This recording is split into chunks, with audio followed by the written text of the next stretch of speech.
I closed the windows on this side because of racetrack lights. Oh, I hadn't heard that starting.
Okay, it's not fun.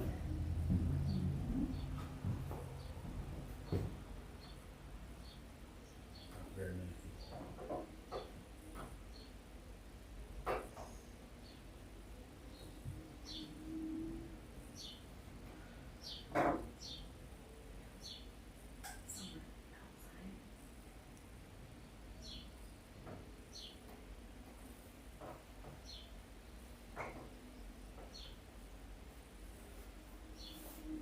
Lush flowers. Yeah.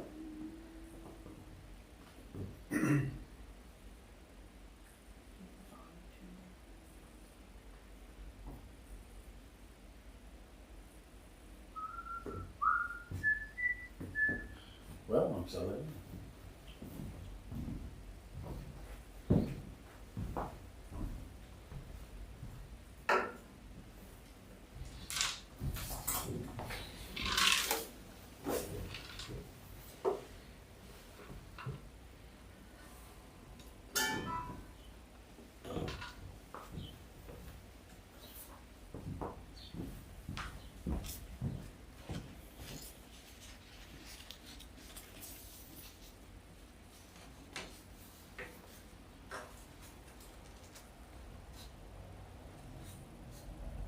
Are you ready?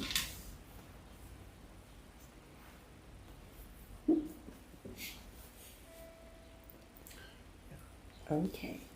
Welcome to the Folk School on Willow Creek, featuring University Distinguished Professor Tom Easern, singing and telling stories from the Salon on Willow Creek. I need a bed for the night, boys, and my horses need hay. I've been riding that grub line on the hot dish highway.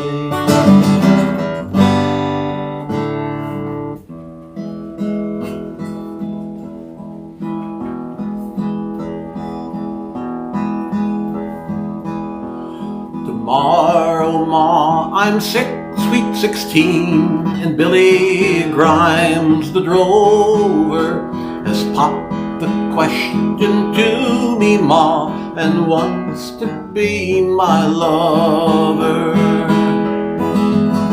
Tomorrow morn, he says, Mama, he's coming here quite early to take a pleasant walk with me across the field of barley.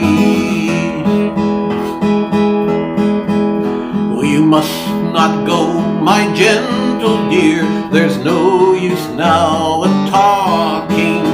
You shall not go across the field with Billy Grimes walking. question to the dirty, ugly drover. I wonder where your pride has gone to think of such a lover.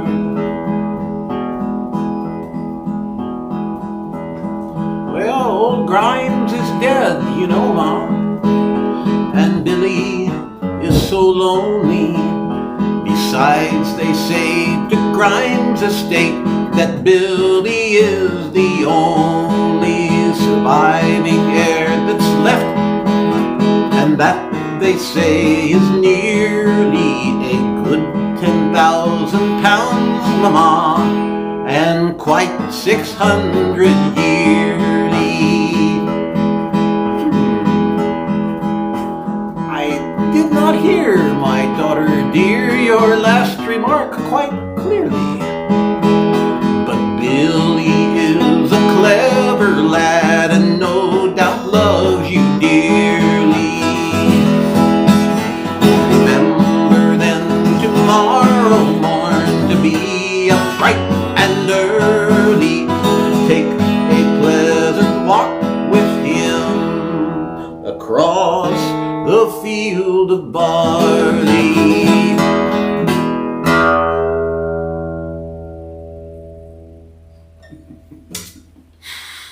There's a song that appeared pretty much across the United States in the early 1870s. As best I can tell, it first appears in 1870, and then through 1874, 75, it's popping up here and there. You know, in 1873, 74, it's appearing in the Prairie States. And not only that it's out in the newspaper exchange, I mean, it appears on the programs of meetings of literary societies and that sort of thing. Sometimes sung, and sometimes as a recitation. And I like to think that it might have been recited as sort of a reader's theater piece because it is a dialogue. And that's something we're going to talk a little bit about tonight, the idea of dialogue in folk song. Now, the song that I just sang, Across the Field of Barley, or better known as just Billy Grimes. And I love that. He's the dirty drover and his name is Billy Grimes. Its antecedents are murky, and I think deservedly so. I think pretty much this is a fake ballad which becomes one and enters the folk tradition. I think somebody made it up, probably in 1870, but I can't tell you just where, and then it starts popping. But what the author of this faux ballad, which then goes into circulation to become an actual ballad across America, knew was that dialogue often drove folk song. By dialogue, meaning characters talking back to one another. That's why our theme for tonight is talking back.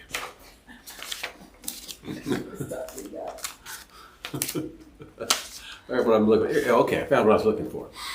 Okay, one of my textbooks from the college course on the Ballad with Professor Bill Berenson, and I'm pretty sure it was 1972.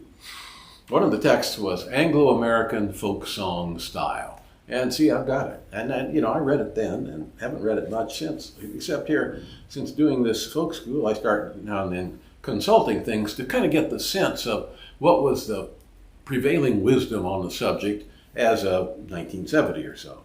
And sure enough, here, page 85, 86 is a section called Dialogue Songs.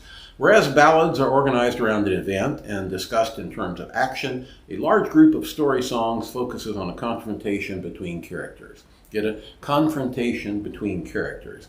And these we have called dialogue songs because they rely so heavily on dialogue to tell their story. And then there's a couple other pages elaborating on that and giving that examples of that, mainly from English balladry. So I think this is an American pop-up ballad that emulated English dialogue ballads across the field of barley. Now, I get a real kick that the text I sang here is from the Great Bend Register, Great Bend, Kansas, 28th of December, 1876, and Great Bend, seat of Barton County, the county in Kansas where I was born and raised. We didn't raise a lot of barley. See, that's kind of a hint that this song is sort of imitating English ballads.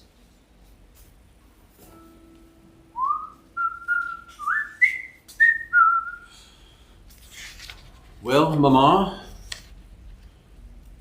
any news from NDSU Press this week?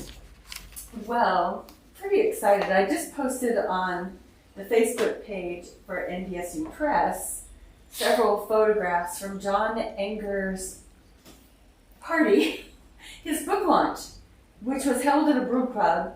And as you'll see in the picture, it looks like there's a few dozen people there bellying up to the bar. You want to get the book on camera here? Yeah, bellying up to the bar. The novel Radium. And next to their beer, they have a copy of Radium. You got your hand over the title.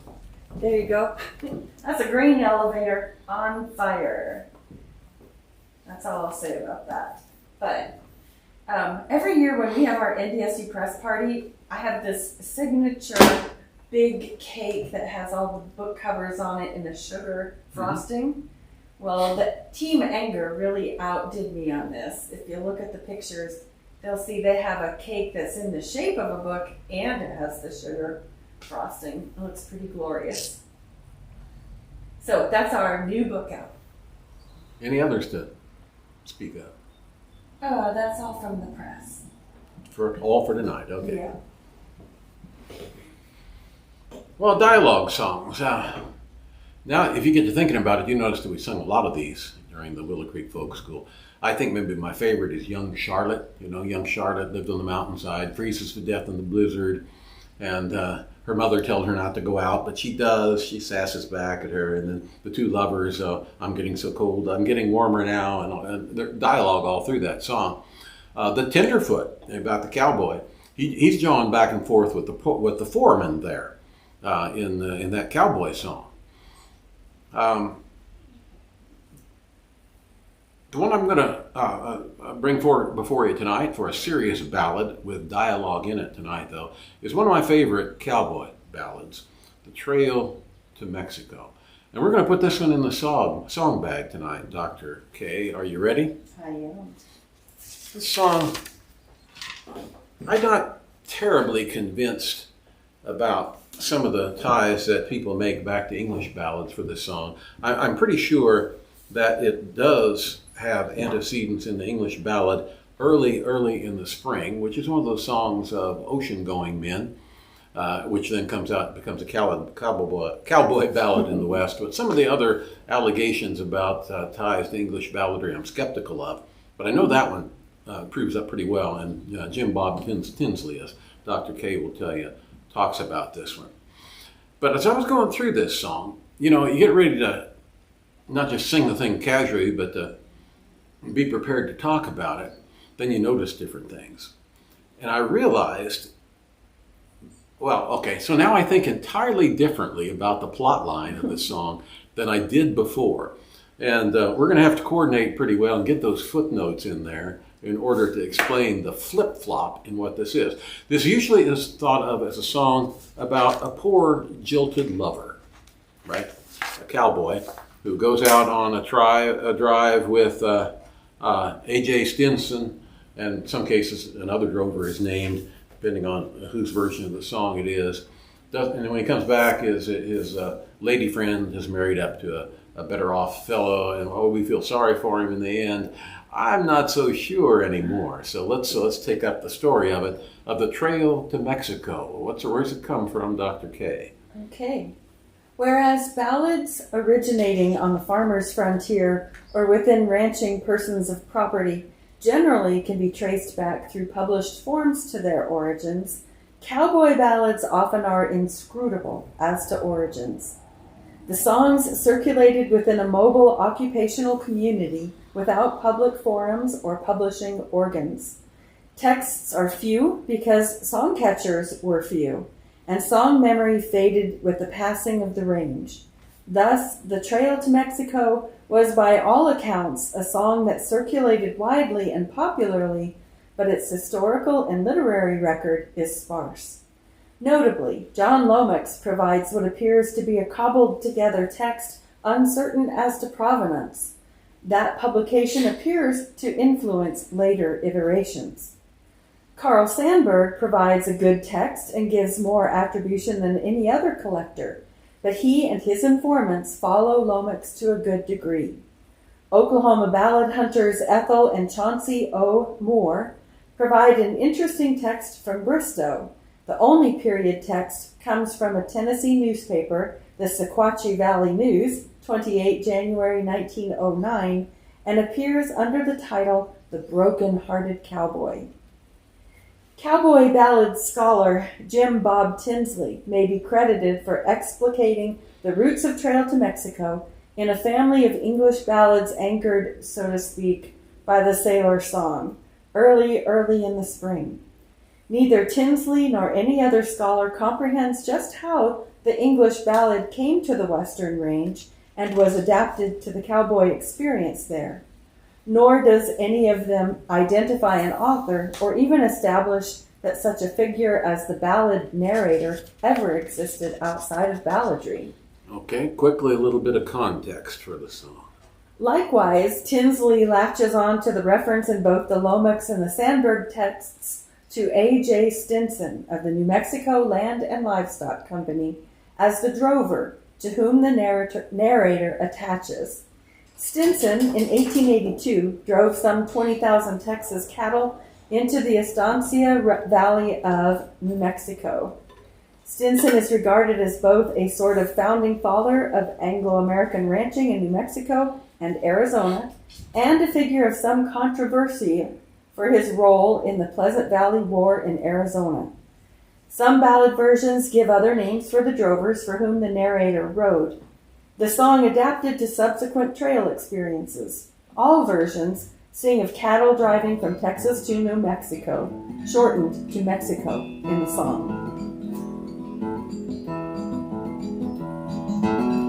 It was in the merry month of May when I started for Texas far away. Left my darling girl behind. She said her heart was only mine. Oh, it was when I embraced her in my arms. I thought she had 10,000 charms. Her caresses soft, her kisses sweet.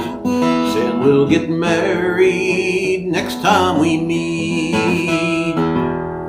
The first of 3 direct quotations in the ballad is a fragment from a dialogue between the two lovers, not a complete dialogue. The balladist pares the exchange down to the essential promise, or is it an imperative? We'll get married next time we meet. There is more unsaid than said here. Now it was in the year of 83. A.J. Stinson hired me. Says, young man, I want you to go and follow this herd into Mexico. Now it was early in the year. The second direct quotation, another dialogue fragment that establishes the authority of A.J. Stinson, the boss, whom the young cowboy follows obediently, evidently, for years. It seems that loyalty to Stinson has primacy over concern for the sweetheart back home. Now it was early in the year when I started out to drive those steers through the sleet and snow for the lonesome go as the herd rolled on into Mexico. When I arrived in Mexico, I wanted my girl, but I could not go. So I wrote a letter to my dear, but not a word for years did I hear. Well, I started back for my once loved home, inquired for the girl I had called my own. They said she'd married a richer life, Therefore, cowboy, seek another wife. Oh buddy, please stay at home. The third direct quotation, here beginning, is the first full dialogue exchange in the style of balladic dialogue. But once again, it opens with an imperative. Oh, buddy, please stay at home. This is a pattern.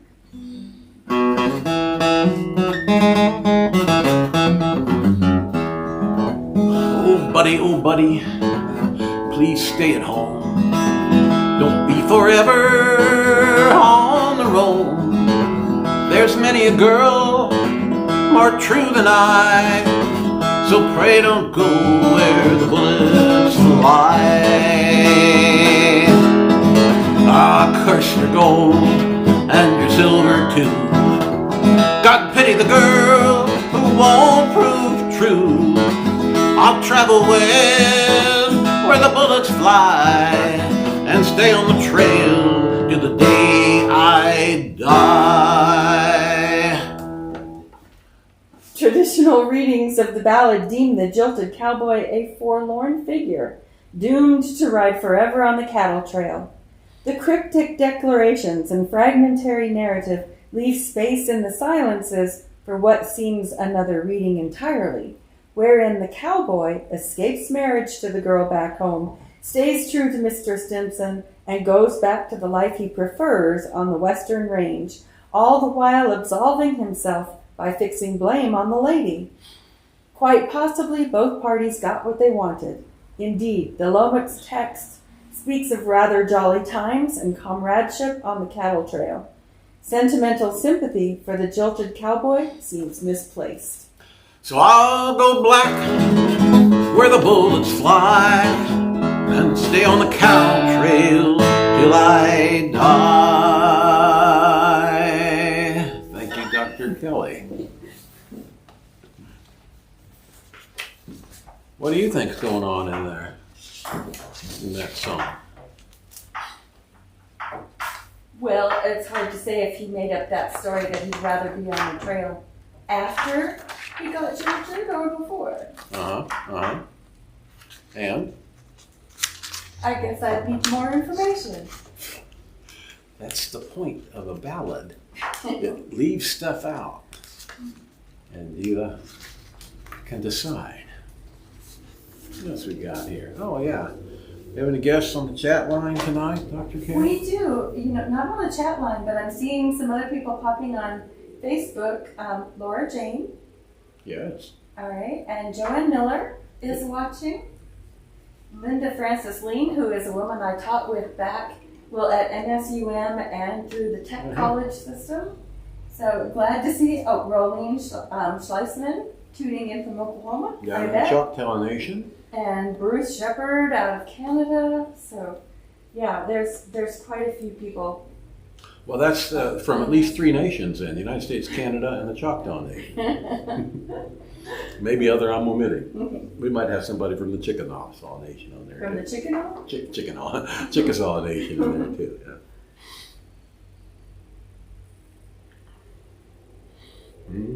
Yeah. Alan Roche is reporting a stormy night in the nation's capital. And he's not speaking. Like that's probably. He's not speaking metaphorically, is he? I don't know.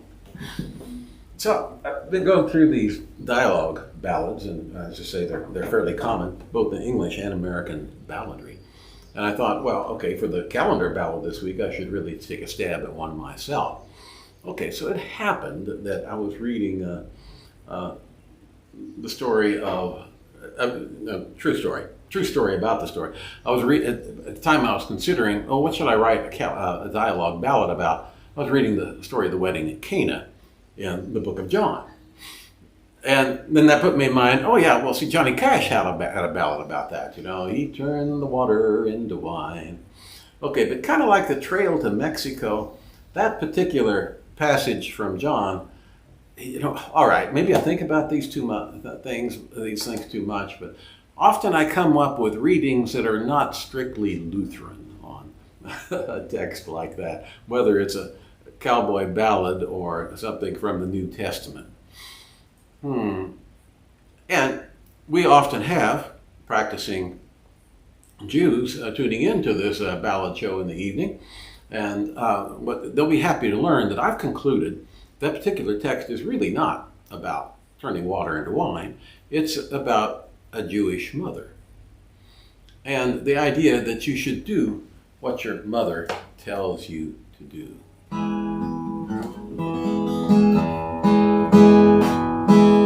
Mary was a lady and a mother was she, mother of the Jesus from holy Galilee, mother of the Jesus from the holy Galilee.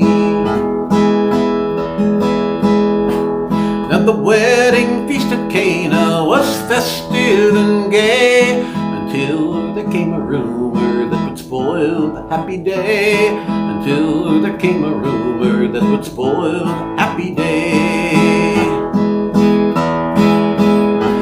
Now the stewards told the master that the wine had run out. The master did reprove them with a curse and a shout. The master did reprove them with a curse and a shout. Mary called to Jesus, to him did say, you're the only one who can save the wedding day. You're the only one who can save the wedding day. Oh mother, dear mother, though this is a sad case, you know that this is neither the time nor the place. You know that this is neither the time nor the place. My work is yet before me, and although I can, a miracle at Cana was never in my plan. A miracle at Cana was never in my plan. You have the power, and this you must avow. Listen to your mother and do something now. Listen to your mother and do something now. So Mary told the servants, this man is my son. Whatever he may tell you, what should be done. Whatever he may tell you, what shouldn't be done. With fresh and purest water, go fill up your urn. Take it to your master, and when you return, take it to your master to taste when you return. Now the guests were all astonished, and fame was broadcast of the master who had saved the best wine for the last. The master who had saved the best wine for the last. The master who had saved the best wine for the last. The master who had saved the best wine for the last.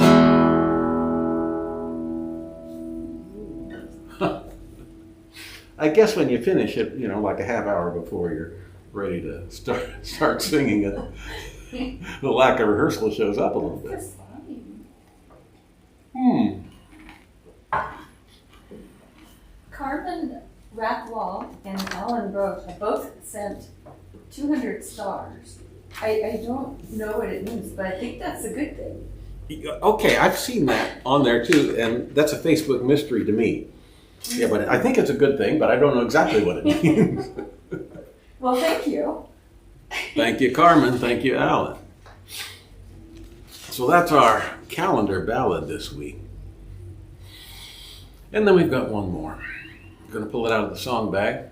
We've been doing the dialogue ballads here tonight and shifting a little bit here. And perhaps a little bit more of a lyric type piece. It's certainly got some emotional grip to it. It's a song that I've sung a number of times since 2005, I think the year.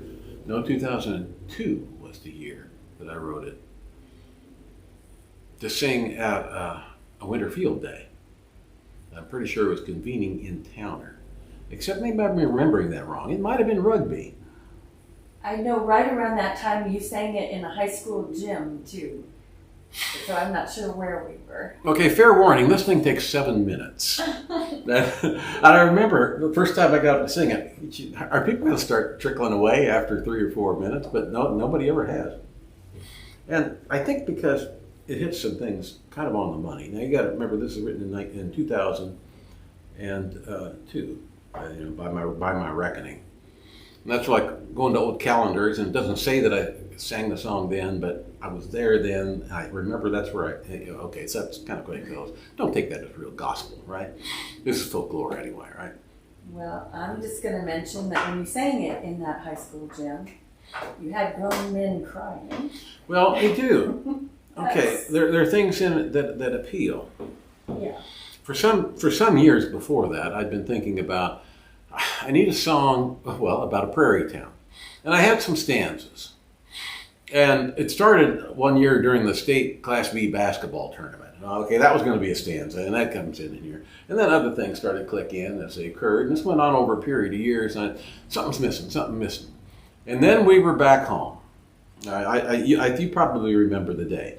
And what reminds me tonight of it is the message that you received that my elder brother Stan will be giving the address for the Memorial Day observances at the Ellenwood Cemetery back home.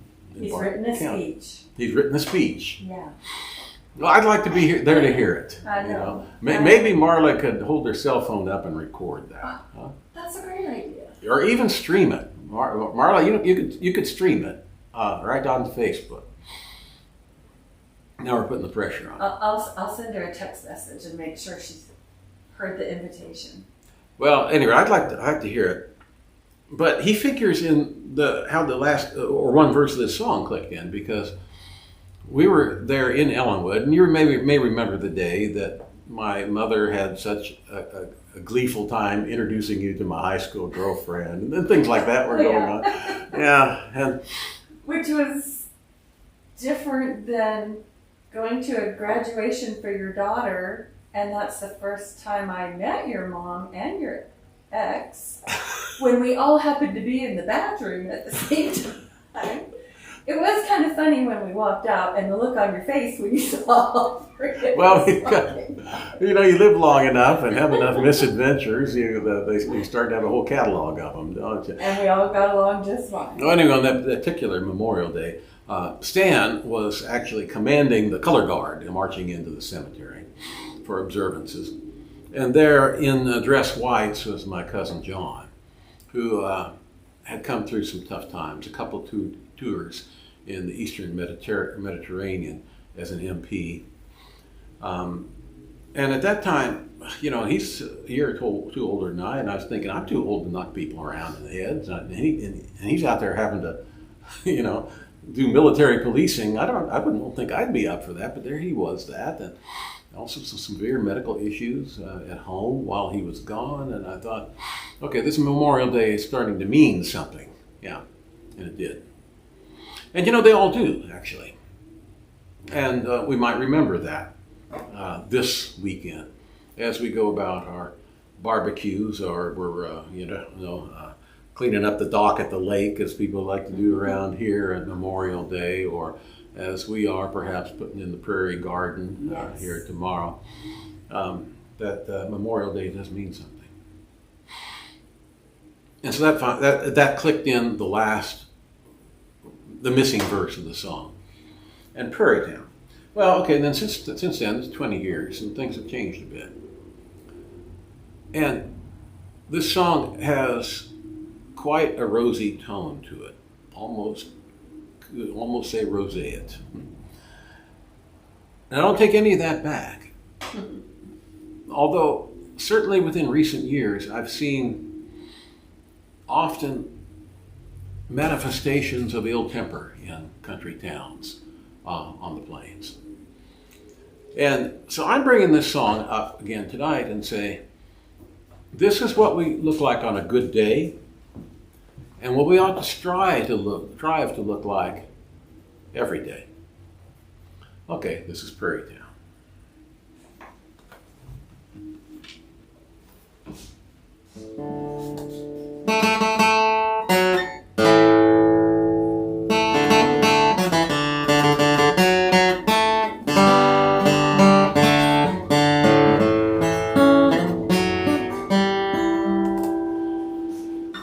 The windows all are dark, but inside there's a glow. Trucks pull up and idle, and they let the heaters blow. At last the neon lights, and the bolt clicks in the door. It's cold outside. At the Senex Coffee Clutch, it's where the day begins. Caramel rolls and coffee, and confessing all our sin. The men sit on the left, and the women on the right. Barbed wire between, 'cause it's a prairie town.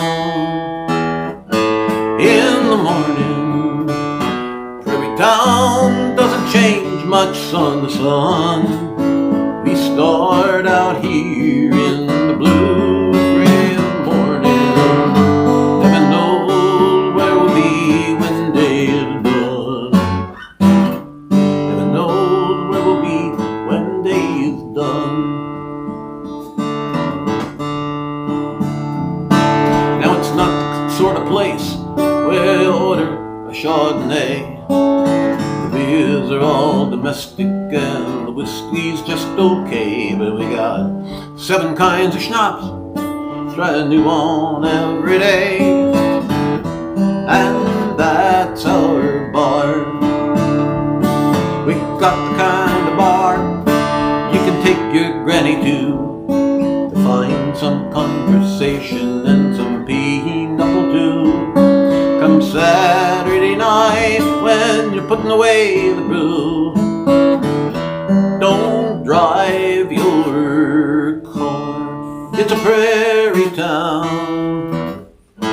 In the morning, and the publican is sweeping out the bar. He sweeps the lies with the trash across the threshold. Does he see that there's a shining morning star?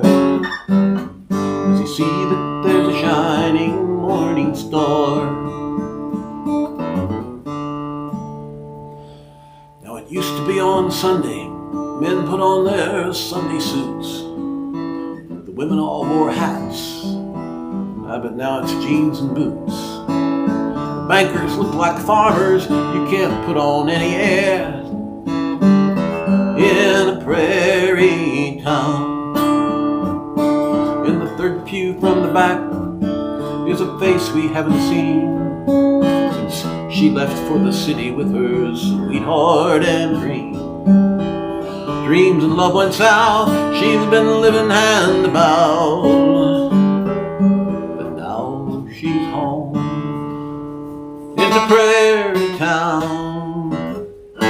In the morning, Prairie Town is a place where you can pray. Give me your tired, poor, and your wounded. You can rest for a while, or you can stay. You can rest for a while, or you can stay. Now it's funny, and it's not, when those old men hit the street. They hold beer bellies in, they're marching heavy on their feet. Each Monday every May, old soldiers have their day, and the lilacs bloom. Well, we all get in our cars and drive up the gravel road to the graveyard where just yesterday the weeds and grass were mowed. The speeches may be corny, but the prayers are from the heart, and the grass is green in a prairie town. In the morning, it's about bugles play, grown men cry. Whoever knew there were heroes among us, true and blue as the fairest prairie sky, true and blue as the fairest prairie sky. You see those taillights in the snow? Well, that's a caravan of cars following our kids who all the papers say are stars. The stars aren't out tonight, it's a whirlwind of white. Stay on the road, well at last we're safe and warm, and the whole damn town is here because the state bee, it's a big deal, and at last this is our year. We know the kids can't hear, but we all stand up and cheer. This place is big, but it's a prairie town. In the morning, hardcore heroes all sleeping late today. We let them sleep in the blue-gray morning. Heaven knows where they'll be at end of day. Heaven knows where they'll be at end of day.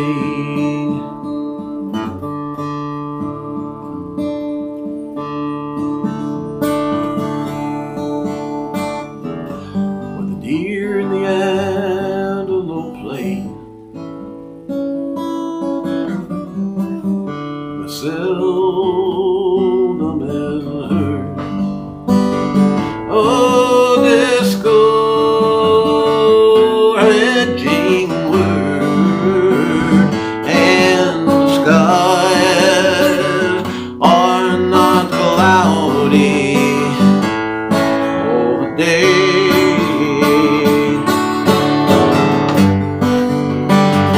Now it was in the spring of '83.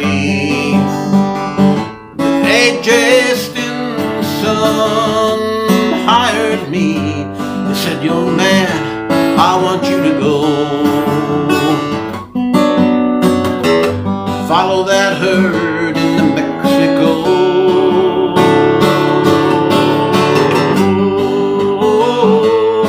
Prairie Town in the morning. Prairie Town doesn't change much sun to sun. We start out here in the blue-gray morning. Heaven knows where we'll be when the day is done. We're seldom is heard a discouraging word, and the skies are not cloudy,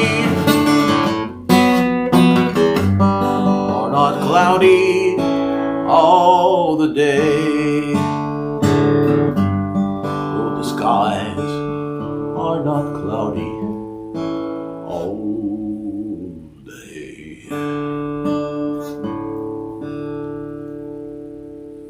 Dr. Kelly? Well,